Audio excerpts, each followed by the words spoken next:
चलिए देखते हैं हम पिछले क्लास से आगे। पिछले क्लास में जो सबसे लास्ट में पढ़े होंगे वो था नाभिकीय बल यानी कि न्यूक्लियर फोर्स। नाभिकीय बल कहते हैं वैसे बल को जो परमाणु के नाभिक में प्रोटॉन और न्यूट्रॉन को क्या करता है, बांधे रखता है। प्रोटॉन और न्यूट्रॉन को बांधे रखने के लिए जो बल चाहिए उसी बल को बोलते हैं नाभिकीय बल। उसके बाद उसका गुण पढ़ेंगे और अगला जो टॉपिक है वो है रेडियो सक्रियता, radio activity, radio activity, radio सक्रियता या रेडियो एक्टिविटी। इंग्लिश वाला जो नाम है रेडियो एक्टिविटी, रेडियो सक्रियता के बदले सीधे यूज, मतलब रेडियो सक्रियता ना लिख के रेडियो एक्टिविटी ही लिखा रह सकता है। तो जो हिंदी में पढ़ते हैं वो भी इंग्लिश वाला नाम मतलब याद रखेंगे कि रेडियो सक्रियता का जो इंग्लिश है वो क्या होता है, रेडियो एक्टिविटी होता है। तो रेडियो एक्टिविटी या रेडियो सक्रियता कहते हैं किसको, तो जो भारी तत्व होता है, भारी तत्व मतलब जिसका द्रव्यमान संख्या बहुत अधिक होता है, उससे ऊर्जा के रूप में निरंतर विकिरण, ऊर्जा के रूप में निरंतर विकिरण यानी कि प्रकाश जो है वो उत्सर्जित होता है। उत्सर्जित मतलब बाहर की ओर निकलता है, उसी प्रक्रिया को रेडियो सक्रियता बोलते हैं। तो जो भारी तत्व है, भारी तत्व मतलब जिसका द्रव्यमान संख्या बहुत अधिक होता है, उससे ऊर्जा के रूप में यानी कि ऊर्जा के रूप में विकिरण यानी कि प्रकाश जो है निरंतर बाहर निकलता रहता है, उसी प्रक्रिया को बोलते हैं रेडियो सक्रियता। और जिस तत्व से यानी कि जिस भारी तत्व से ये उत्सर्जन होता है उस तत्व को बोलते हैं रेडियो सक्रिय तत्व। तो जो प्रक्रिया उसको रेडियो सक्रियता बोलते हैं और जिस तत्व से निकलता है उसको रेडियो सक्रिय तत्व बोलते हैं। यानी कि radio activity is that process in which energy is emitted in the form of radiation. यानी कि रेडिएशन के फॉर्म में जो रेगुलर इमिशन होता है एनर्जी का, उसी को यानी वही जो प्रोसेस है वही प्रोसेस कहलाता है रेडियो एक्टिविटी। और जो हैवी एलिमेंट है, हैवी एलिमेंट मतलब भारी तत्व है जिससे कि रेडियो एक्टिविटी प्रोसेस पॉसिबल है, उस एलिमेंट को बोलते हैं रेडियो एक्टिव एलिमेंट। यानी कि हैवी जो एलिमेंट है जिससे रेडियो एक्टिविटी पॉसिबल हो सकता है, उस एलिमेंट को बोलते हैं या उस वो जो एलिमेंट है उसी को बोलते हैं रेडियो एक्टिव एलिमेंट। चलिए देखिए अब इसके आगे जो रेडियो एक्टिविटी या रेडियो सक्रियता जो है, जिसकी खोज अचानक ही 1896 में एंटनी बैकरल ने की।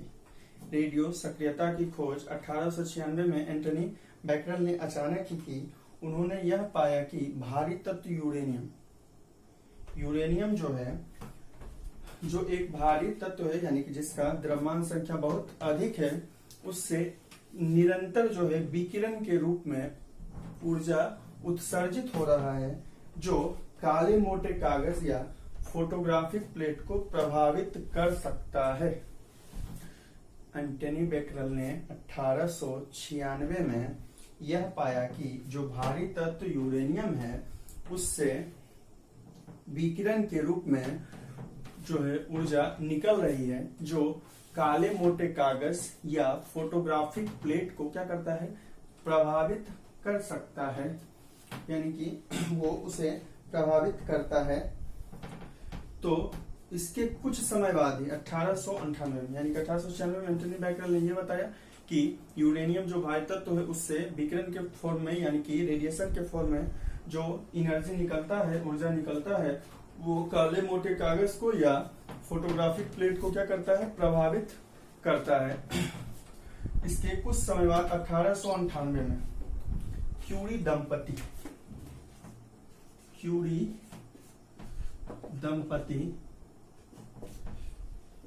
इसमें जो दंपति थे उनमें से एक का नाम था पियरे क्यूरी, और जो पति जो थे वो पियरे क्यूरी थे और जो पत्नी है वो है मैडम क्यूरी। तो इसके कुछ समय बाद क्यूरी दंपति ने, जिसमें पियरे क्यूरी और मैडम क्यूरी हैं, उन्होंने यह बताया कि जो यूरेनियम है उससे अधिक विकिरण यानी कि उससे भी अधिक जो है प्रकाश निकलता है उत्सर्जन के रूप में यानी कि ऊर्जा के रूप में, वो निकलता है रेडियम से। वो निकलता है किससे? रेडियम से। तो 1898 में क्यूरी दंपति ने यह बताया कि जो यूरेनियम, जो पीछे एंथनी बैकरेल ने बताया था कि यूरेनियम से जो विकिरण निकलता है, उससे कुछ समय बाद 1898 में क्यूरी दंपति ने यह बताया कि जितना विकिरण के रूप में ऊर्जा उत्सर्जित होता है किससे? यूरेनियम से, उससे कहीं अधिक जो है विकिरण के रूप में ऊर्जा उत्सर्जित होता है एक अन्य तत्व रेडियम से। यानी कि उन्होंने एक अन्य तत्व रेडियम की खोज की, जिससे जो विकिरण यानी कि रेडिएशन है यूरेनियम से कहीं ज्यादा बाहर की ओर निकलता है। और जो अन्य रेडियो सक्रिय तत्व या रेडियो एक्टिव एलिमेंट्स हैं, उनमें से होता है थोरियम, आयोनियम, रेडॉन तथा पोलोनियम। जो अन्य रेडियो एक्टिव एलिमेंट्स हैं वो है थोरियम, आयोनियम, रेडॉन और पोलोनियम। तो सबसे पहले एंथनी बैकरेल ने बताया किसके बारे में? यूरेनियम के बारे में। उसके बाद पियरे दंपति ने बताया किसके बारे में? रेडियम के बारे में, जो यूरेनियम से कहीं अधिक विकिरण उत्सर्जित करता था। और इसके साथ जो अन्य रेडियो एक्टिव तत्व है यानी कि रेडियो सक्रिय तत्व है वो थोरियम, आयोनियम, रेडॉन और पोलोनियम होता है। ठीक है। अब ये जो बताया गया यानी कि रेडियो सक्रिय तत्व बताया गया किसके द्वारा? रेडियो सक्रिय का विकिरण जो है सबसे पहले बताया कौन? बैकरेल। इस कारण से ये जो विकिरण निकलता है उस किरण को बैकरेल किरण कहते हैं। यानी कि जो रेडिएशन निकलता है बाहर की ओर उसको बैकरेल रेज बोलते हैं। ठीक है। क्योंकि सबसे पहले रेडियो सक्रिय तत्व के बारे में यानी कि रेडियो सक्रियता के बारे में बताया था कौन? बैकरेल ने। इसी कारण से ये जो विकिरण के रूप में बाहर की ओर निकलता है किरण, उसको बोलते हैं बैकरेल किरण। ठीक है। रेडियो सक्रिय तत्व में जो किरण बाहर निकलता है वो 3 कण या 3 किरण के रूप में निकलता है, जिसकी खोज रदरफोर्ड ने की थी। तो रेडियो सक्रिय तत्व जो होता है उसमें विकिरण जो निकलता है उसमें 3 कण या 3 किरण होते हैं। और इन तीनों कणों के बारे में यानी कि इन तीनों कणों की खोज जो है वो रदरफोर्ड ने की थी। इस कारण से कहीं कहीं आपको ये मिलेगा कि रेडियो सक्रियता की खोज किसने की थी? ये रदरफोर्ड ने। क्योंकि जो तीनों कण या किरण निकलता है, ये जो पीछे बताया एंटनी बैकरेल और क्यूरी दंपति ने, वो सिर्फ इतना बताया, उन्होंने सिर्फ इतना बताया कि विकिरण निकलता है, लेकिन विकिरण के रूप में जो कण या किरण निकल रहा था उसके बारे में सबसे पहले जो जानकारी दी वो ये रदरफोर्ड ने दी। उन्होंने 3 कण दी। उन्होंने बताया जो विकिरण निकलता है उसमें 3 कण निकलता है।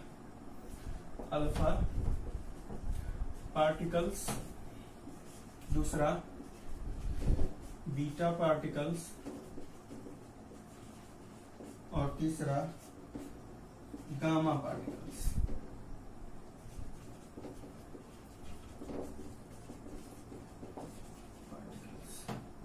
चलिए, तो रदरफोर्ड ने इसके बाद विकिरण के आगे उन्होंने यह बताया कि जो विकिरण निकलता है वो कितने रूप में? 3 रे के फॉर्म में निकलता है, जो अल्फा पार्टिकल या रे, बीटा रे और पार्टिकल और गामा रे और पार्टिकल।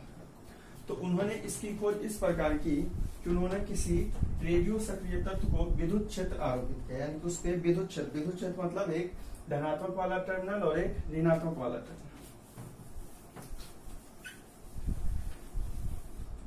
तो रदरफोर्ड ने किया क्या? मान लीजिए ये कोई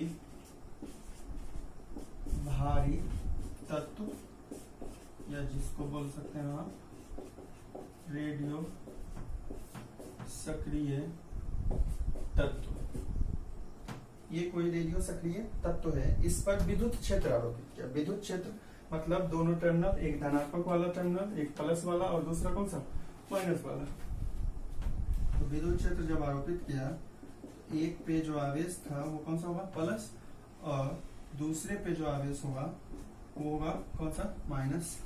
तो ये बार बार बोलते हैं इस तरीके का चिन्ह जो होता है वो गिन के नहीं देना। हम 5 दिए तो जरूरी नहीं कि आप कहीं पे फिगर बनाएगा 5 ही बनाएगा, इससे ज्यादा भी आप बना सकते हैं और इससे कम भी बना सकते हैं, जैसा आपको क्लास में बोलते थे यहाँ भी वही बता रहे हैं। ठीक है, चलिए तो ये कोई भारी तत्व है जिस पर विद्युत क्षेत्र आरोपित किया गया, तो एक धनात्मक टर्मिनल और दूसरा कौन सा, ऋणात्मक टर्मिनल। तो उन्होंने पाया कि 3 तरीके का कण निकला। इसमें जो अल्फा कण होता है वो ऋणात्मक प्लेट की ओर जाता है इस तरह, बीटा कण जो होता है वो धनात्मक प्लेट की ओर जाता है, और जो गामा तीसरा कण था वो ना तो धनात्मक की ओर जाता है और ना ही ऋणात्मक की ओर, ये बिल्कुल सीधा चला जाता है। तो जब भारी तत्व पर विद्युत क्षेत्र आरोपित किया गया तो जो 3 प्रकार का कण निकला, पार्टिकल निकला, अल्फा पार्टिकल, बीटा पार्टिकल और कौन सा, गामा पार्टिकल, उसमें से तीनों में से जो धनात्मक प्लेट की ओर यानी कि धनात्मक टर्मिनल की ओर जाता है वो होता है कौन सा, बीटा कण। जो ऋणात्मक टर्मिनल की ओर जाता है वो होता है अल्फा कण, और जो नहीं मुड़ता है, ना तो प्लस की ओर जाता है और ना ही माइनस की ओर जाता है, वो होता है गामा कण। ठीक है, अब इससे क्या आप समझ सकते हैं, तो इससे आप क्या समझ सकते हैं कि ये जो है अल्फा कण ये माइनस की ओर गया, तो ये बताइए कि अगर ये माइनस की ओर गया तो इस पे उल्टा चार्ज होगा तब ये माइनस की ओर गया, क्योंकि अगर इस पे भी माइनस होता है इस पे माइनस होता है तो माइनस माइनस की ओर जाएगा कभी। एक ही आकर्षण कब होता है, जब एक प्लस होगा दूसरा माइनस, एक माइनस होगा दूसरा क्या होगा, प्लस। ये अगर दोनों प्लस प्लस या दोनों माइनस होता है तो इसमें क्या होता है, विकर्षण हो जाता है, रिपल्सन। तो ये जिस तरफ गया, जिस तरफ आकर्षित हुआ, इसका मतलब है कि उस पर जो है जिस प्लेट की ओर जा रहा है उसकी अपोजिट चार्ज है। तो इससे जब इन्होंने यह दिखाया तो उन्होंने यह दिखाया कि अल्फा कण जो है ऋणात्मक टर्मिनल की ओर गया, यानी कि ऋणावेशित प्लेट की ओर गया, और ऋणावेशित प्लेट की ओर गया, इसका मतलब है कि अल्फा कण पर जो है वो अवश्य ही कौन सा चार्ज होगा, यानी कौन सा आवेश होगा, प्लस, क्योंकि ये प्लस है तभी ये माइनस की ओर जाएगा। अगर इस पे माइनस होता तो ये कभी माइनस की ओर नहीं जाएगा, क्योंकि आकर्षण तभी होगा जब आवेश क्या होगा, उल्टा होगा। तो जो माइनस की ओर जा रहा है उस पे ये निश्चित है कि उस पे कैसा आवेश होगा, प्लस का आवेश होगा। ठीक है, उसी तरीके से बीटा कण जो है जब प्लस की ओर गया, इसका मतलब निश्चित हो गया इस पे कौन सा आवेश होगा, माइनस, क्योंकि ये प्लस है। अगर इस पे प्लस होता तो ये कभी प्लस की ओर नहीं आकर्षित होगा, क्योंकि प्लस वाला आकर्षित होगा किस तरफ, माइनस की ओर। और ये ना तो प्लस की ओर गया ना ही माइनस की ओर गया, इसका मतलब है कि इस पर कोई आवेश नहीं है, जिसको उदासीन या निरावेशित बोलते हैं। तो जब विद्युत क्षेत्र आरोपित किया गया, जब विद्युत क्षेत्र आरोपित किया गया, यानी कि एक प्लस वाला प्लेट और दूसरा कौन सा, माइनस वाला प्लेट, तो यह देखा गया कि तीनों कण में से जो अल्फा कण है वो ऋणावेशित प्लेट की ओर गया, ऋणावेशित प्लेट की ओर गया। इसका मतलब है कि माइनस की ओर तभी जाएगा जब उस पे कैसा आवेश उसका उल्टा होगा, यानी प्लस होगा। जो प्लस की ओर गया बीटा कण, इसका मतलब है कि बीटा पे कैसा आवेश होगा, प्लस वाला आवेश होगा। बीटा पे प्लस की ओर गया, इसका मतलब कौन सा आवेश, माइनस वाला आवेश होगा। और गामा कण दोनों की तरफ नहीं जाता, ना तो प्लस की ओर गया ना ही माइनस की ओर गया, इसका मतलब उस पर कोई आवेश नहीं है, उस पर कोई आवेश नहीं है। इस प्रकार से उन्होंने तीनों कणों की प्रकृति के बारे में बताया कि कौन धनात्मक है, कौन ऋणात्मक है और कौन उदासीन है। कौन धनात्मक है तो धनात्मक कौन होगा, अल्फा होगा, क्योंकि वो जा रहा है किस प्लेट की ओर, माइनस की ओर। जो धनात्मक होगा वो अल्फा होगा, जो ऋणात्मक होगा वो बीटा होगा, क्योंकि बीटा जो है वो जा रहा है किस तरफ, प्लस की ओर। प्लस की ओर तभी जाएगा जब उस पर खुद क्या होगा, माइनस वाला आवेश होगा। और गामा कण ना तो प्लस की ओर जाता है और ना ही माइनस की ओर जाता है, इसका मतलब है कि उस पर कोई आवेश नहीं है, उस पर कोई आवेश नहीं है। ठीक है, अब रेडियो सक्रियता में जो तीनों कण उत्सर्जित होता है, रेडियो सक्रियता में जो तीनों कण उत्सर्जित होता है, उसमें से अल्फा कण जो होता है वो एक हीलियम नाभिक के बराबर होता है। अल्फा कण जो होता है वो हीलियम नाभिक के बराबर होता है। हीलियम का परमाणु संख्या 2 और परमाणु भर कितना, 4 होता है। अल्फा कण जो है, अल्फा पार्टिकल जो है वो बराबर होता है किसके, अल्फा पार्टिकल जो है वो बराबर होता है हीलियम के, जो 2, जिसका परमाणु संख्या 2 होता है और परमाणु द्रव्यमान या द्रव्यमान संख्या जो होता है वो कितना 4 होता है। बीटा कण जो होता है वो इलेक्ट्रॉन के बराबर होता है, इलेक्ट्रॉन के बराबर होता है, ठीक है। और जो गामा कण है जो ना प्लस की ओर ना ही माइनस की ओर, ये जो है सिर्फ ऊर्जा का एक रूप है, ऊर्जा का रूप या ऊर्जा का कोई पैकेट है जो उदासीन है, मतलब उस पर कोई आवेश नहीं। इससे पहले पर फोटोन, फोटोन भी क्या था, ऊर्जा था, और ऊर्जा पर उस पर भी कोई आवेश नहीं होता है, फोटोन भी उदासीन होता है, ठीक है। तो जो तीनों कण मिला उसमें से अल्फा जो है वो एक हीलियम नाभिक के बराबर होता है, जिसका परमाणु संख्या 2 है और द्रव्यमान संख्या कितना 4 है, ठीक है। बीटा जो होता है वो बराबर होता है किसके, इलेक्ट्रॉन के, और गामा कण जो है वो एक ऊर्जा का रूप है, मतलब इस पर कोई आवेश नहीं होता है। अब तीनों का गुण या प्रकृति एक एक करके, अल्फा का, बीटा का और किसका, गामा का।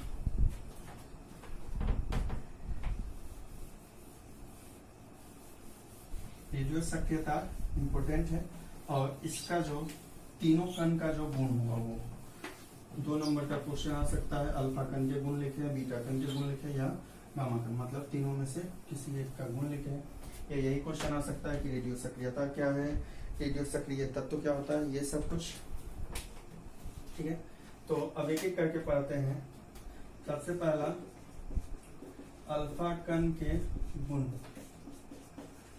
Properties of alpha particles, alpha कण के गुण। तो सबसे पहला जो पढ़ रहे हैं जिस कण के बारे में, तीनों कण में से, वो है कौन सा कण, अल्फा पार्टिकल, यानी कि अल्फा कण।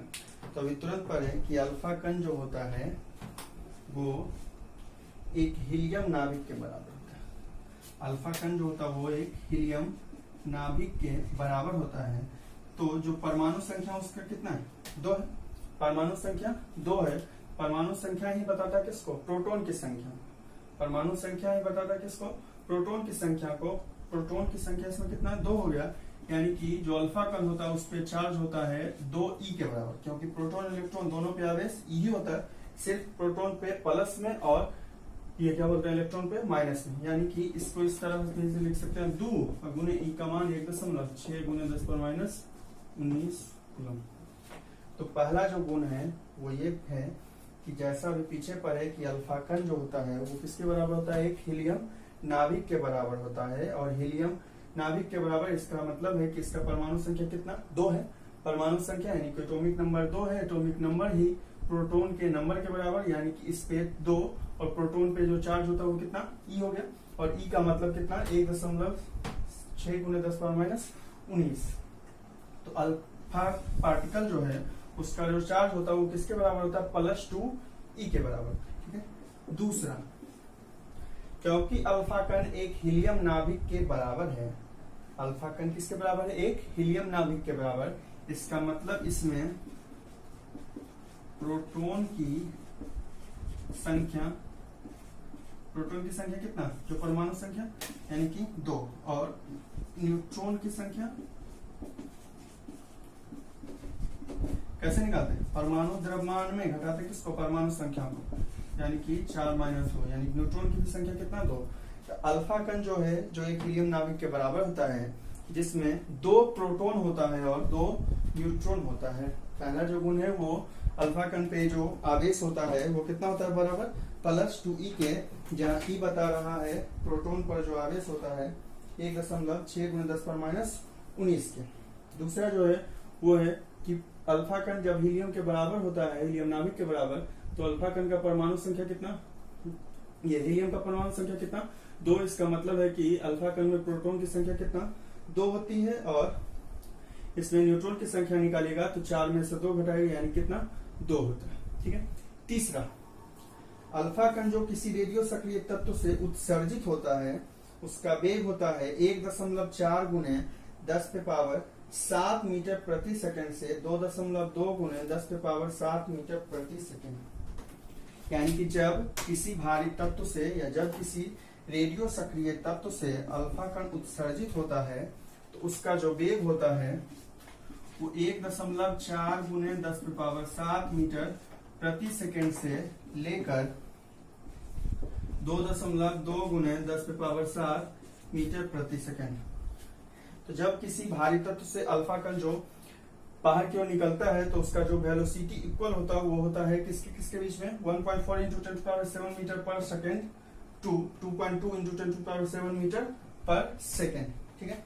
चौथा, क्योंकि अल्फा पे जो आवेश है वो कौन सा प्लस है, और ये पीछे पढ़ चुके हैं कि जब किसी पार्टिकल पे यानी जब किसी कण पे आवेश होगा तो वो विद्युत क्षेत्र में भी विक्षेपित होता है और चुंबकीय क्षेत्र में भी विक्षेपित होता है।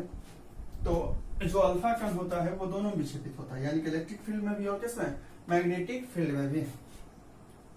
अल्फा कण विद्युत तथा चुंबकीय क्षेत्र में क्या होता है, विक्षेपित होता है।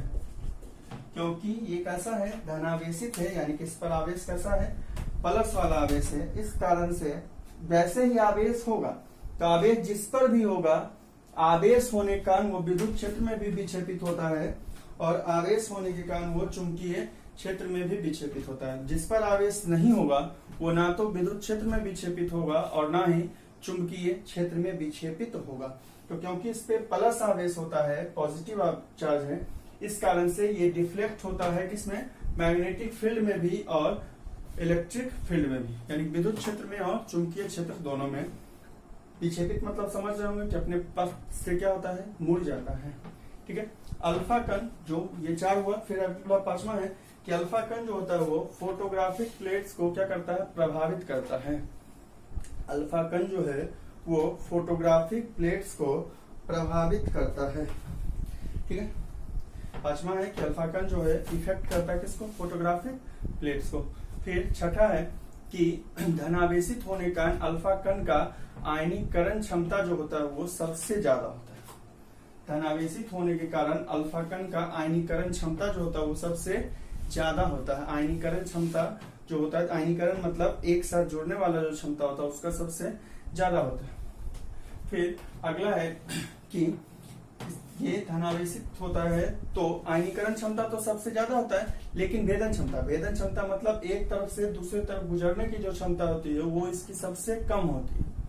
भेदन क्षमता जो 5 छठा ये 7वां है कि अल्फा कण की भेदन क्षमता जो होती है वो सबसे कम होती है। आयनीकरण क्षमता सबसे ज्यादा जबकि भेदन क्षमता सबसे कम होती है।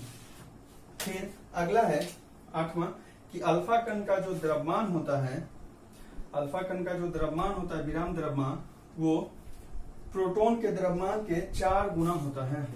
यानी कि अगर 8वां लिख रहे हैं, अल्फा कण का यानी कि अल्फा पार्टिकल का जो रेस्ट मास होता है, यानी कि जब वो किसमें विराम में होता है तो उसका जो द्रव्यमान होता है वो प्रोटॉन के द्रव्यमान के 4 गुना होता है। तो अगर अल्फा कण के द्रव्यमान को लिख रहे हैं एम अल्फा से, एम से मास को लिखते हैं द्रव्यमान को और अल्फा का एम अल्फा, तो ये प्रोटॉन के द्रव्यमान के कितना गुना, 4 गुना, या इसका मतलब हुआ कि एम अल्फा जो है 4 mp के बराबर होता है। यानी कि अल्फा कण का जो मास होता है, द्रव्यमान होता है, वो प्रोटॉन के द्रव्यमान के कितना गुना, 4 गुना होता है। वो प्रोटॉन के द्रव्यमान के कितना गुना, 4 गुना होता है। तो ये 8वां गुण है।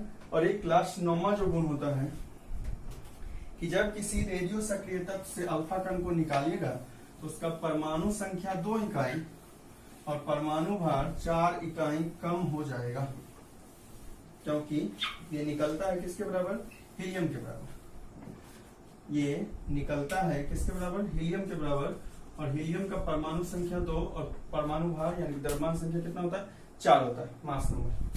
तो अगर मान लीजिए 9वां है कि जब किसी भारी तत्व से यानी कि रेडियो सक्रिय तत्व से अल्फा कण को निकालिएगा तो उसका परमाणु संख्या जितना पहले से है उसमें कितना कम हो जाएगा, परमाणु संख्या कितना कम, 2 कम, और परमाणु भार जो होगा वो कितना कम हो जाएगा, 4।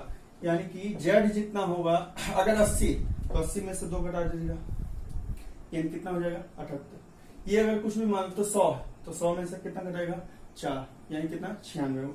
तो जितना परमाणु संख्या होगा उसमें घटाना कितना 2, और जितना परमाणु भाग होगा उसमें घटाना कितना 4। यानी एटॉमिक नंबर में 2 रिड्यूस करना है और एटॉमिक मास में कितना 4 रिड्यूस करना है। तो अगर मान लीजिए कि X जिसका एटॉमिक नंबर Z यानी परमाणु संख्या Z और द्रव्यमान संख्या कितना A है, इससे अल्फा कण का क्या किए उत्सर्जन किए।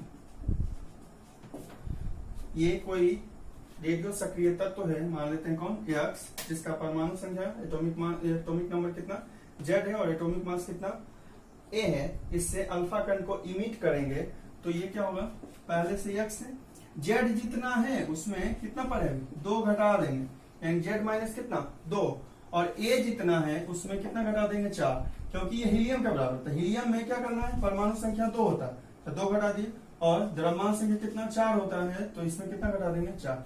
तो जब किसी रेडियो सक्रिय तत्व से अल्फा कण को निकालिएगा तो उसमें परमाणु संख्या में कितना घटाना है 2 घटाना है, और द्रव्यमान संख्या में कितना घटाना है 4 घटाना। इस तरीके का क्वेश्चन आपको मिल जाएगा ऑब्जेक्टिव में। ये कोई यहाँ पे दिया रहेगा Z का वैल्यू A का वैल्यू, और ये पूछेगा कि अल्फा कण को निकालिएगा प्लस इतना तो कम गया, और अब निकल जाएगा कौन अल्फा कण, और अल्फा कण जो है वो बराबर होता है किसके हीलियम के, और अल्फा कण ये। तो जब किसी रेडियो सक्रिय तत्व से किसको निकालेगा अल्फा कण को इमिट कीजिएगा तो जितना Z होगा उसमें कितना घटाएगा 2 घटाएगा, और जितना A होगा उसमें कितना घटाएगा 4 घटाएगा। तो Z में 2 रिड्यूस करना है और A में कितना 4 रिड्यूस करना है, तो ये जो है अल्फा कण क्या होगा उससे बाहर की ओर निकल जाएगा। तो ये था अल्फा कण का गुण। शुरू से फिर से एक बार पढ़ लेते हैं। सबसे पहला हुआ कि अल्फा कण जो है हीलियम नाभिक के बराबर होता है, जिस पर